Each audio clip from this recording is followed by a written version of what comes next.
All right, good morning. We're going to give everybody a few minutes to get set up here. We have a couple people logging on as we set up your audio, and we will start in just a minute. Okay. Good morning. Welcome to another webinar from the Delaware County Chamber of Commerce. We are thrilled to have you all with us this morning as we talk about entering the yellow phase. We are thrilled to finally be here, but there are a lot of things come along with reopening. So we are excited to have a panel of esteemed speakers this morning to join us to talk about the safety of reopening. First, we're going to start with Trinity Health System, Trinity Mid-Atlantic. As a hospital, Mercy Catholic Medical Center's doors have remained open during this pandemic. Hospitals had to prepare, adjust operation and facilities to ensure the safety of staff and patients. With us today to share how they prepared to operate a business during the pandemic and share some of the lessons learned are Chris Cullom, President and Chief Executive Officer for Mercy Catholic Medical Center.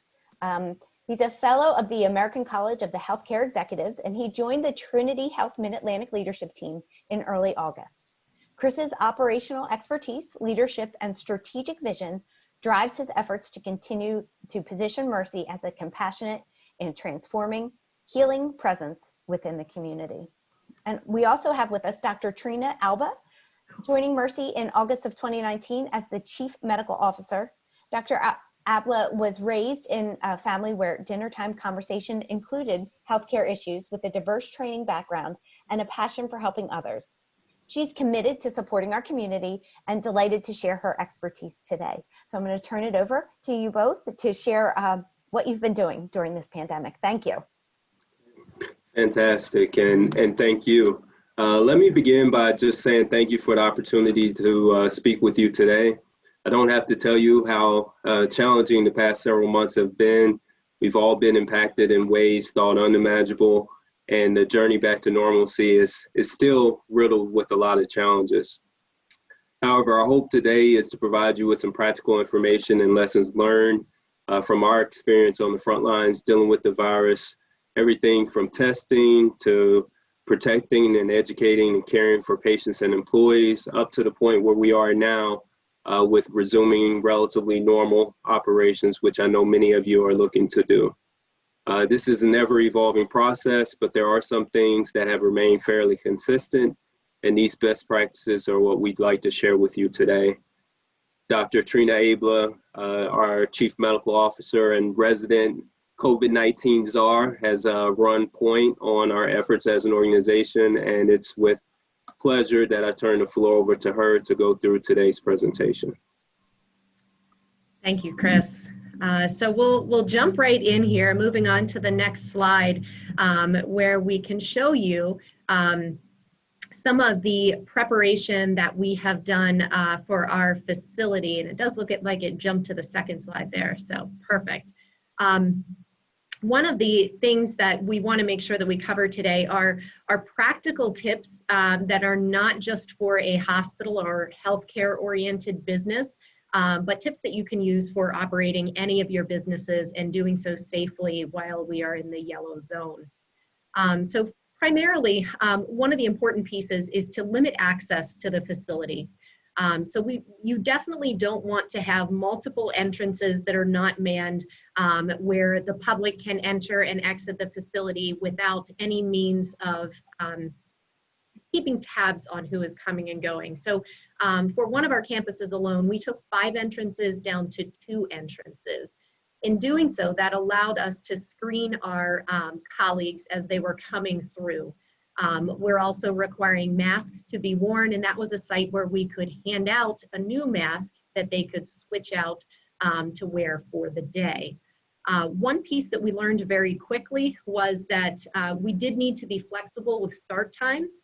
Otherwise, at the 7 o'clock hour, we had crowds of people who were waiting, and we really want to avoid those lines. You can certainly space them 6 feet apart, but if you have that flexibility to allow some to come in earlier and some to come in later, that really avoids those crowds or lines forming.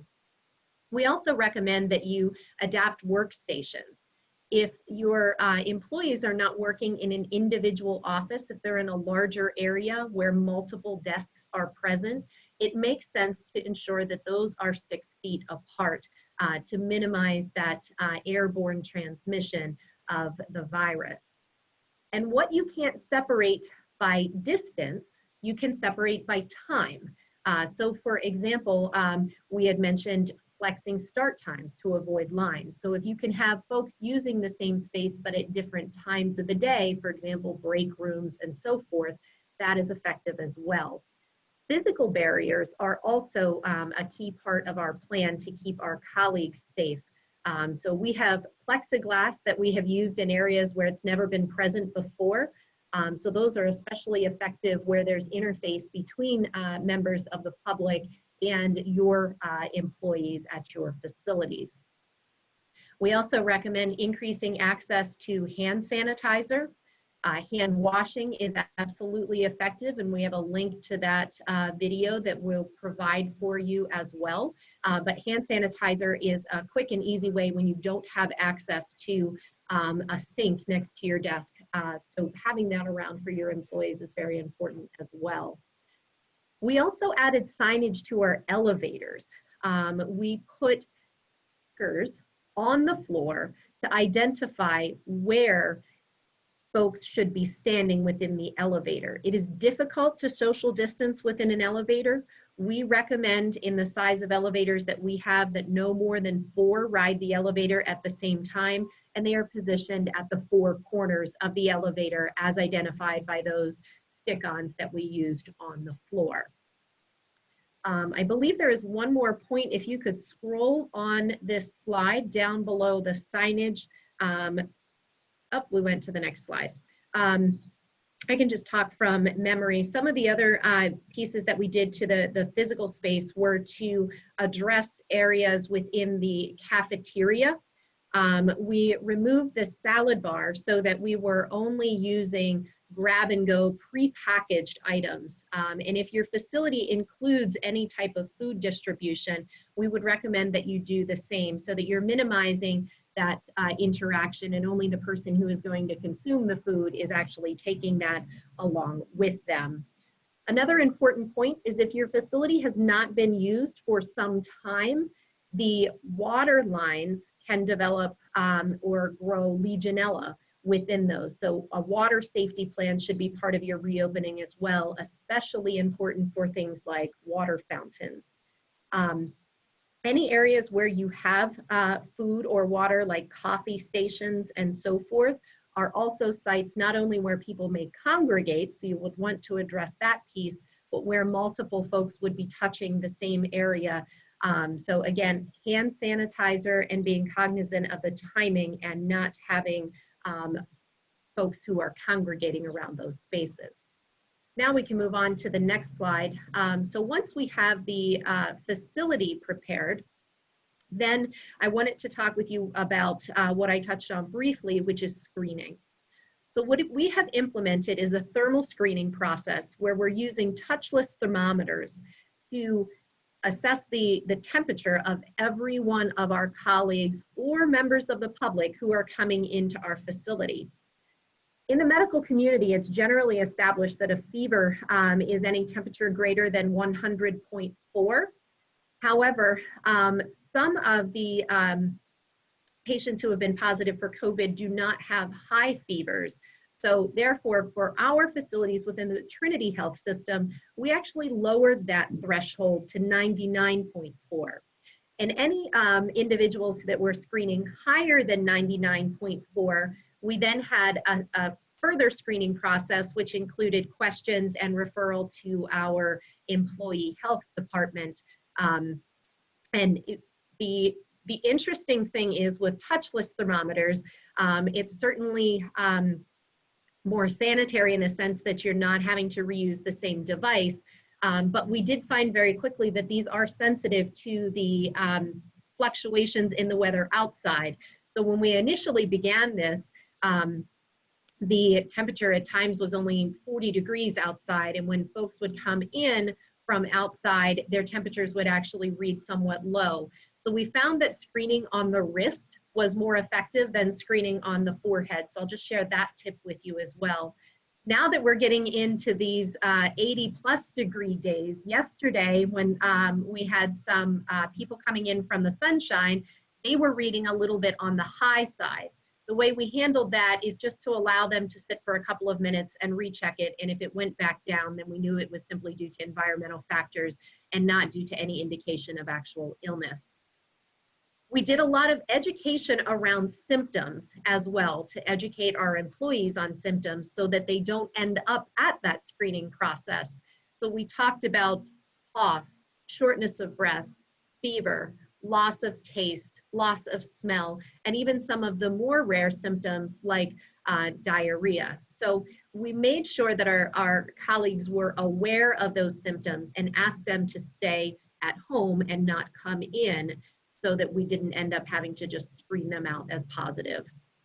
Another key piece, and this goes along with what you have likely been hearing from the county and the state as far as contact tracing.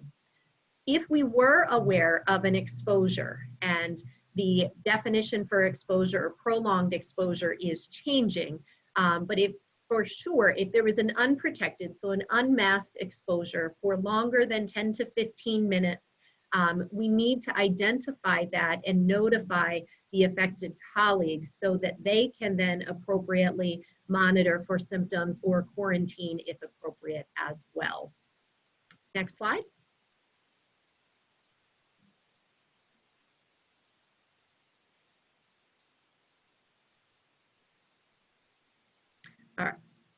All right. So Chris, was there anything that you wanted to add to what we did both with the physical plant and our screening process as part of our ongoing operations under the COVID pandemic? No, I think you covered everything nicely. Thanks. All right. Thank you so much, Jess. We'll turn it back to you. Thank you so much, Chris, Trina. It's been a pleasure to hear from you, and we truly appreciate the expertise that you shared this morning. And I'll remind everybody that's on the webinar right now, if you have questions, please either use the chat box or the Q&A box, and we will make sure that we answer them you know, in the order that they're asked, and we will direct them to the right speakers at the end of the program. So now I would like to introduce Dee. Dee is from the PA Chamber, and she serves as the Chief HR and Compliance Officer for the Pennsylvania Chamber of Business and Industry, as well as the Pennsylvania Chamber's Insurance's Human Resource Consultant. As the Chief HR and Compliance Officer, she is responsible for the strategic direction of the PA Chamber's internal human resources function, helping achieve the organization's goals by overseeing the development and implementation of policies, programs, and services such as active recruitment, employee relations, the full scope of employee benefits, and safety initiatives. As Pennsylvania Chamber's Insurance Human Resource Consultant, Dee provides advice and assistance on human resources and policy issues for companies that utilize PA Chamber insurance for their medical insurance broker. Dee has been spending so much of her time on webinars and in educating businesses across the state on how to handle these next steps as we reopen. Dee, thank you so much for being with us this morning, and we look forward to hearing you. Well, thank you very much. And I absolutely learned so much from the Trinity presentation. Thank you so much. I was furiously taking notes. So we want to get into a couple other things about welcoming employees back. And I'm going to see if this is going to work for me. There we go. So what we're going to talk about is kind of the questions that come along. And let me back up a second. Because part of what I want to explain is what we're going to talk about today are kind of the Q&A things. And it seems like every agency that's got at least 3 letters in their acronym has something to say about what you need to do when you're going to come back. So there's a lot of advice from the CDC and the DOH and the DOL and FEMA and PEMA and all of these different organizations. So what we've tried to do is take the most frequent questions from those different organizations and drill them down into one place. Now, you are certainly welcome to go out and check out everybody's full guidance, and most of it is actually pretty easy to read. Some of it reads, well, the way you'd expect regulatory advice to read. There's going to be a lot of links at the end of this presentation that will take you to some of the full advice. But what I try to do here is just kind of summarize the questions that I most frequently get. And before we get into that, I want to do a couple of reminders about the Families First Coronavirus Act. And why are we going to talk about this? Because I want to make sure everybody remembers that it's still here, and it's going to be here through the end of the year. At least that's the current deadline. So as you're bringing people back, I just want everyone to remember that these regulations still exist. They didn't go away, and they weren't only there during the worst part of this pandemic. So the four I want to call attention to are the ones that are in red, and we're not going to spend a whole lot of time on this, but I want to make sure that you see these as you're crafting your PTO policies when you bring your folks back. Keep in mind that these situations that you're seeing here, these are going to trigger paid sick leave. So when you're bringing people back, remember that if someone comes to you with one of these issues, you're going to need to be prepared to have the conversation about their rights under this act. And that also goes for the expanded FMLA. And remember, this applies to you even if traditional FMLA doesn't apply to you. Now, there are some provisions in the regulations if you're a small employer, if you're under 50, and it would cause a significant hardship for your organization to comply with this. There are some things that you can do about that, but just wanted you to give, a 30-second reminder that these regulations do still exist, particularly for those industries where you're an important company, especially to you and to your customers, but maybe you're not an emergency responder, so therefore these rules would apply to you. So again, like I said, not going to spend a lot of time on them, just want to give you a refresher that these guys are still there. So let's jump into some of the questions. So the one question I get really frequently is, what can I ask my employees before I allow them in the building? And some of this was already covered, but I want to make sure you know that the law does support you asking someone if they've had a result. It does support asking, have you had any close contact? Are you considered high risk? Now, I would not ask them why they are considered high risk, but you can ask them. And we do have a questionnaire that you can use for this purpose. And at the very last slide of this presentation, you're going to see a U.S. Chamber link, and that will take you to a questionnaire of their suggestion of things that you ask every day, maybe things that you ask weekly, so that you're making sure that you're asking everybody the same questions. The really important part here is that you ask everybody equally and you ask everybody the same questions. What you don't want to do is single people out, okay, because maybe you think so-and-so has a particular condition, so you're going to ask them, but not the other person. You don't want to do that. So that's really the important takeaway there. I'm hoping everybody already knows the answer to this question. Can I take temperatures? You bet you can. You're going to want to make sure you're keeping people safe when you do that. And you, again, make sure it's in a non-discriminatory manner. You are absolutely allowed to do that. I really like the recommendation earlier about maybe not going up to 100.4. Maybe you do stop at 99.4. I think that's actually pretty good advice. So you may want to take that to heart when you're doing that. But make sure that you're doing it uniformly. If you can't find a touchless thermometer, again, last slide of this presentation, you're going to see a link for the DCED, it's a governmental agency. They have a list of vendors from which you can purchase a touchless thermometer. We actually just purchased them, I would say about 2 weeks ago from one of those vendors. So they are most certainly available to you. So our next question is, what do I do if somebody says, you're not taking my temperature? Well, under the circumstances, the ADA does allow you to bar that person from coming into your workplace. Same thing if they refuse to answer your questions. You do not have to let them in the building, and the Americans with Disabilities Act absolutely supports you in that. The EEOC supports you in that as a matter of public health and public policy. So remember, we talked about everything has to be uniform and you can't single somebody out. So what if you do need to single somebody out? Well, the answer is you can, but you need to be careful and you need to fully understand why you are singling that person out. So this goes back to, do you have a reasonable belief? So let's say you have folks in your office and everybody's working and you've done all the right things, and one of your folks is really just coughing and seems very uncomfortable, and you're starting to see, as you pull out your list of symptoms, you're seeing what you believe are symptoms. Can you zero in on that person? Yes, you can, because you have a reasonable belief based on objective evidence. Now, here's the thing with this. Document it. Make sure you've got your notes of exactly why you asked. What you don't want to be accused of is just picking certain people in your organization and doing follow-up testing with those individuals. Make sure you're being fair. Make sure you can defend your position. So can you ask about family members? Well, here's what the EEOC says about that. You can, but they would prefer that what you ask is, have you had contact with anyone, and not limit the question just to family members. And the EEO's position is they feel that the broader question is more sound.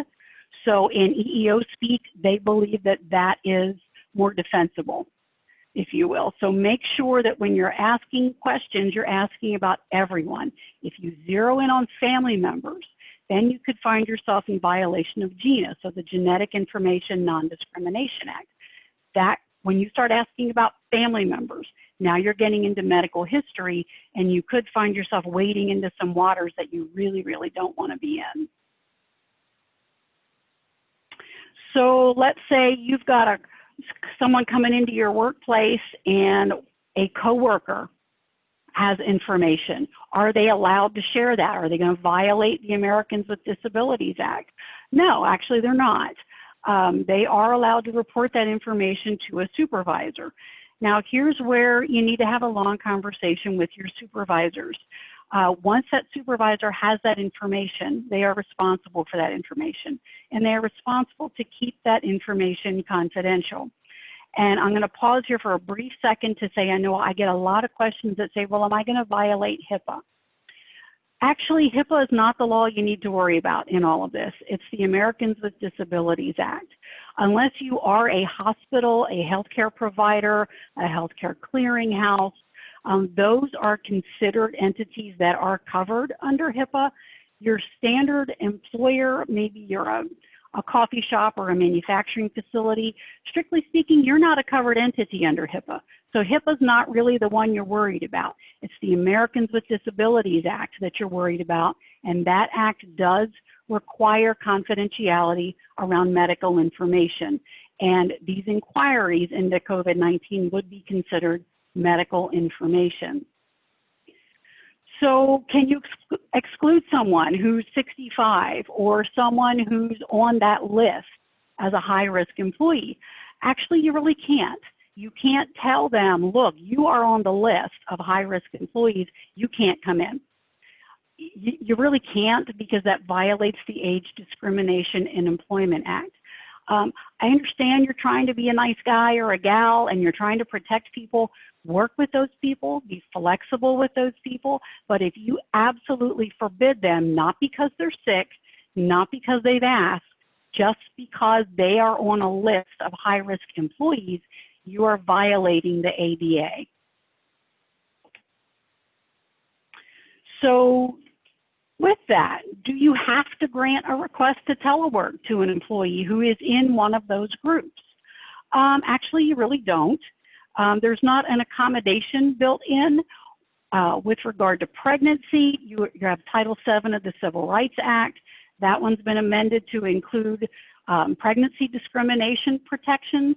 And again, you're supposed to be treating these individuals just like you treat everyone else. However, if you're going to let other groups of employees telework, then make sure you're allowing these groups to telework. So you don't have to grant that request. So what are your obligations under the ADA? If someone comes to you and says, look, I am in X group, I believe I have a disability and I need a reasonable accommodation, you absolutely are obligated to participate in this process. And this is the same process if anyone came to you for another reason. So if I'm your employee and I come to you and I say, look, I have X pulmonary disorder and I would like a reasonable accommodation to continue working from home, you are obligated to participate in that process. That does not mean that you have to give them the reasonable accommodation that they have asked for. It means you have to go through the process. Now, the EEOC has asked employers to try to be a little flexible about getting the paperwork back for these accommodations, because some providers are they're just really up to their neck in all of this stuff, and they're having a little bit of difficulty getting things back as quickly as they normally would.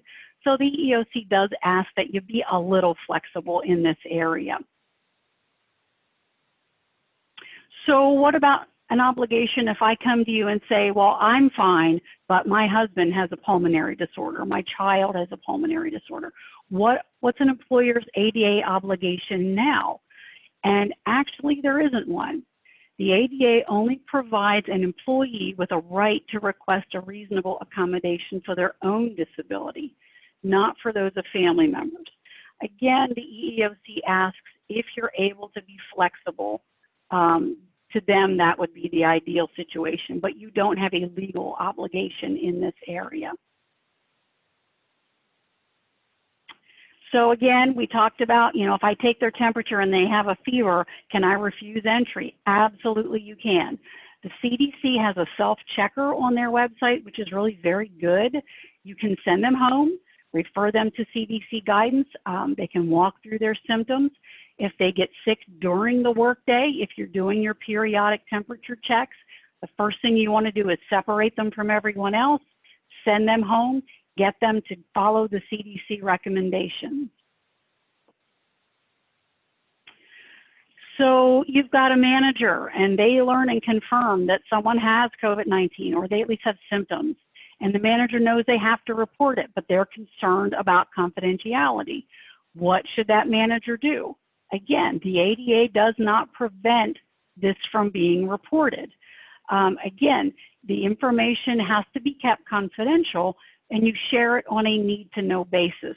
So that manager would need to go to whomever makes the decisions in your organization. Maybe it's their manager, maybe it's just straight to senior executive management. You want to make sure to do that notification. Now, when you're notifying coworkers or other members of your organization, you are not disclosing the name of that individual. That would violate the ADA. You can tell them that someone with whom they have had close contact has received a diagnosis. But what you don't want to do is walk around and say, hey, everybody, Judy in accounting has tested positive. No, that is not what you want to do. You're going to violate the ADA there. So a couple things. So what do you do if somebody's confirmed in your building?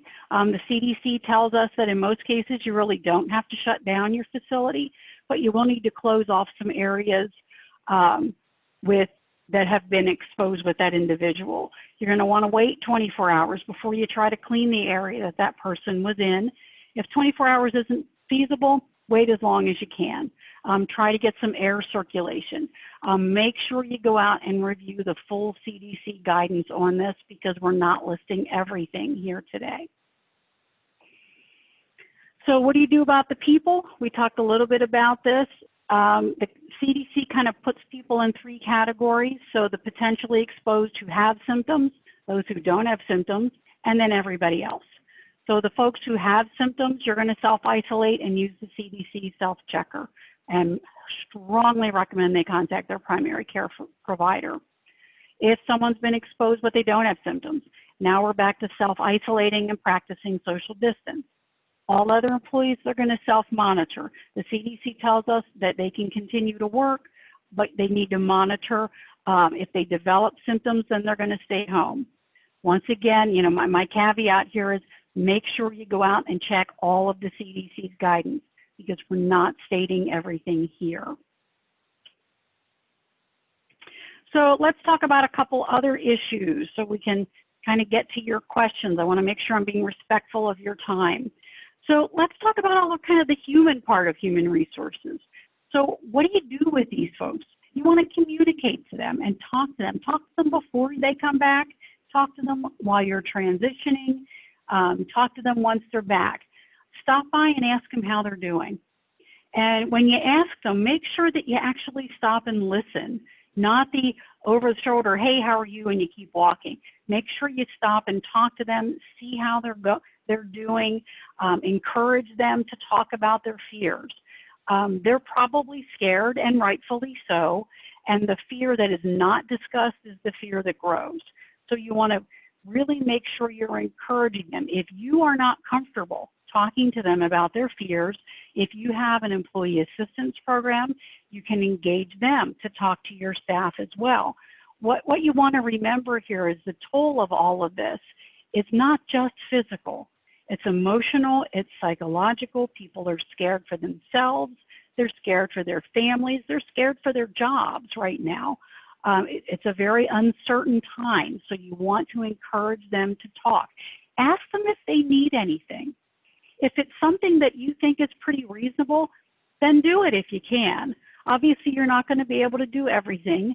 If somebody needs to say, you know, could I just take my break and go outside and walk around the block a minute? I'm just feeling a little closed in, particularly if you have workers that have those the plexiglass barriers. I know we're putting them up for safety. Some people don't cope with that stuff very well. So make sure you're checking in and make sure they're getting a little bit of time to kind of ease into this new situation. And ask them for their suggestions. Empower them to feel like they have a voice in what's happening. A lot of the fear that you're hearing out of your employees, it's a loss of control because there are things happening around them that they have absolutely no control over. And just the act of allowing them to make suggestions can allow them to feel like they have a little bit more control over what's going on. So make sure you're taking the time to listen when they're talking, and make sure that you're giving them the ability to experience what they're experiencing, and not tell them, well, oh, come on, you're fine, you're fine. Don't downplay what they're feeling. You know, try to listen as much as you can. So those are kind of my questions, that the Q&A I wanted to go through. I want to bring up this slide so that you guys can all see it. I do have a copy that I'm going to be providing once this is all done, that we can send out to all the participants on the call. But these are all of the different links that I told you about. Here's the flyer that I told you about for the chamber, from the U.S. Chamber, and the checklist. So you'll have both of those, as well as some of the CDC and the EEOCs as well. So that is all that I have for you. I am going to turn you back to the chamber. Thank you so much, Dee. That was so enlightening and very helpful as we all start to go back into the office and start, you know, go back to what normal looks like now. I'll remind everybody on the call to put any of your questions in the chat or the Q&A. I know Dee has done a comprehensive job of compiling all the lists of frequently asked questions that she has received. So it's probably all encompassing, but if there's anything that we missed, please put it in the chat and we'll make sure we have that answered. While we're waiting and to see if any of the folks on the webinar have any questions, I do want to ask a question for Chris. Can you talk a little bit about the serology antibody testing and how that's, you know, working out in today's society? Yeah, absolutely. And I'm actually going to toss the ball to Dr. Abla, because she'll be able to speak to this a lot better than I will. Perfect. Sure. Yeah, so I can talk a little bit about that. And I'll start by clarifying that serology testing can be for two different types of antibodies. And without getting overly scientific on it, there's the IgM, which is the antibody that we form first, typically in exposure to a pathogen, and then IgG. And the reason I distinguish that is that some of the tests only test for IgG and others test for both. So that's one piece that I'll put out there. The second is there are two different ways to do serology tests. One is a finger stick or a rapid test. The other is just like you would normally get blood drawn to get your cholesterol checked, and they can assess the antibody status from there. The sensitivity and specificity of these tests varies widely. Since COVID-19 is a novel virus, it's not something that we've had years of experience to have FDA approved tests so that I could say this is the test that you should be getting. So the one thing I would say is to do be very cautious if either you or your colleagues are considering testing. You want to know what type of test it is, which antibodies they're testing for, know how reliable those results are. The biggest piece that I would say in terms of serology to take into consideration is if in fact you do have a test that's sensitive and specific, so you feel pretty confident that your result is correct. Let's say you turn up positive for IgG. All that really means is that you've been exposed and you've developed antibodies. We don't know yet if those antibodies are protective against an additional exposure. In most disease processes, like for example, measles or mumps or those things that we've been vaccinating for years, we know exactly how much antibody you need to have to be protected in the future. With this disease, because it's so new, we don't have access to that information yet. So the one additional piece of caution is to take those with a grain of salt, so to speak. So just because you have antibodies, you should not automatically assume that you are completely immune from developing a COVID-like illness in the future. So does that answer your question? It does. Thank you so much. And to Chris and Trina, operations for the hospital, I'm sure that the last 10 weeks have been a little bit crazy. Can you talk a little bit about how things have kind of changed over the last 10 weeks? I know that slowly we're coming back to see more activity in hospitals and with elective surgeries and things like that, but can you talk a little bit about how that has all gone? Trina, you want to kick that off and then I can kind of chime in? Sure, yeah, and that probably makes sense because the way Chris and I have handled our response is that I was leading, as he mentioned, the incident command for response to the virus, but he's actually been leading the recovery process. So in response to the virus, what we did is actually back in January, we formed a coronavirus task force where we began to learn what we could about the disease as it was being developed, to begin to prepare for what it would look like to have a patient come through our facility and what we would need to protect our staff. As we grew into the pandemic and through the surge, our hospital operations were dramatically impacted. And what I mean by that is we canceled any elective procedures that could safely be postponed in order to free up our staff and our space to be able to care for patients who were arriving at our facility suffering from COVID-19. At the peak of the pandemic, we had about 70 to 75% of our hospital census was either suspected to have or confirmed to have COVID-19. So for our facility specifically, those operations were dramatically different than what it looked like pre-COVID. Our surgical procedures were significantly down, but our medical acuity, in other words, how sick the patients were, was dramatically higher. As we've started to come down in terms of how many patients we have positive at our facilities, we've turned our focus to resuming more of those normal operations. And I actually hesitate to use the term elective procedures because in some minds that conjures up the idea that this may be a cosmetic procedure or a purely elective procedure, but medically necessary procedures were put off and could safely be done for maybe 2 weeks without having any adverse effect at all. But as the pandemic grew longer and these were put off further and further, it became even more urgent for us to be able to safely resume being able to schedule these procedures. And that's the recovery process that Chris has been leading. So I'll pass the ball back to you to talk about that. Thank you, Dr. Abla. And yes, so with the recovery process, it's one of those things that, again, is ever evolving. So where we stand now, actually, we just took a huge step this week where we started to bring some of those surgical cases back into the hospital. And operationally, it's been really interesting because we're in a situation where we now have to test, depending on the procedure, everyone either 24 to 48 hours in advance. And then as far as the facility goes, there's a separation of space. So we have these areas called COVID-free zones and also COVID-free areas where people have been tested. We know that they're not positive.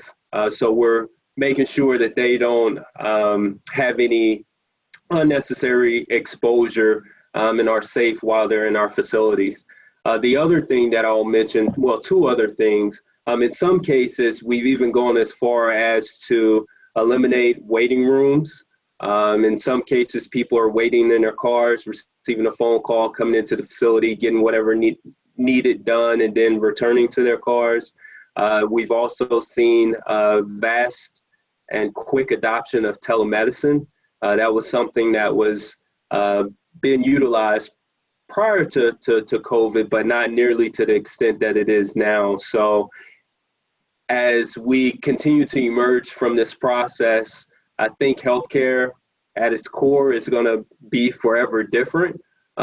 Things like telemedicine won't go away.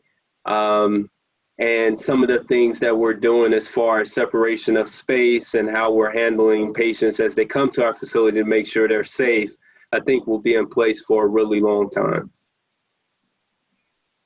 That's great. Well, thank you for your leadership on that and sharing that information.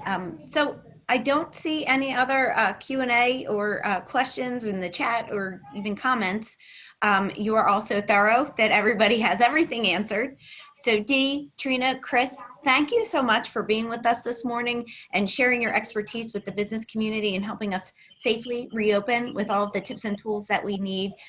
We truly appreciate it. And to the folks on the webinar, if you have any questions or you need more resources or information, please reach out and we can connect you to make sure that we have everything that you need. All right. Well, thank you so much for joining us this morning. And we look forward to working with you in the future. Thank you. Thank you.